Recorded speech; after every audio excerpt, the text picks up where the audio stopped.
da vidimo. Crvena zvezda dominirala od prvog minuta ovog meča, već u 8 minutu su imali prvu priliku. Ovo je ona situacija kada je Kaluđerović napravio prekršaj na golmanu Jagodine, na Šimiću, i onda dolazimo već do 14.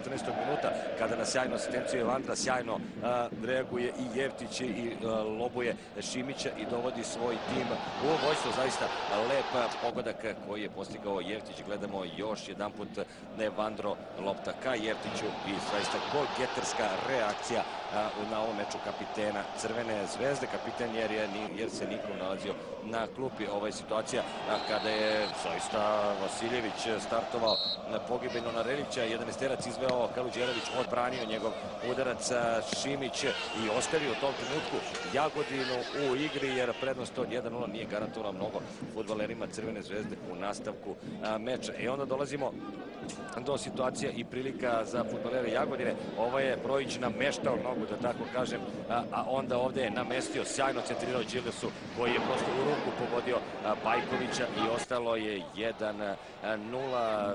Na licu se ne vidjeli, može biti zadovoljan Robert Osinečki, a sve nedoumice nakon ovog pokušaja Milotić je otklonio Evandro ovim pogodkom, zaista snažan, precizan, jako felširan udarac koji Šimić, vidjeli ste iz ovog ugla kako je letela ta lopta, koji Šimić zaista nije mogao da brani. Evandro, asistent i strelac, i negde on najbolji igrač ovog meča po učinku. Ovo je pokušaj iz 61. minuta kada je Vešović reagovao onako fudbalski na prvu, hvatao ovaj volej, ali šutirao pored gola. Novu priliku imao na asistenciju Ninkova, Vešović obrukao se u ovoj situaciji, promašio čitavu loptu i propala i ova prilika za Crvenu zvezdu. Iz ovog ugla ćemo to vidjeti kako je propala poslednja i šansa za fudbalere Crvene zvezde.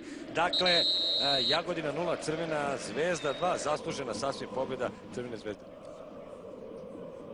Toliko od nas sa terena u Jagodini. Sa vama su danas bili Nikola Radočaj i Saša Rakić-Benović. I samo da vas pozovem da ostanete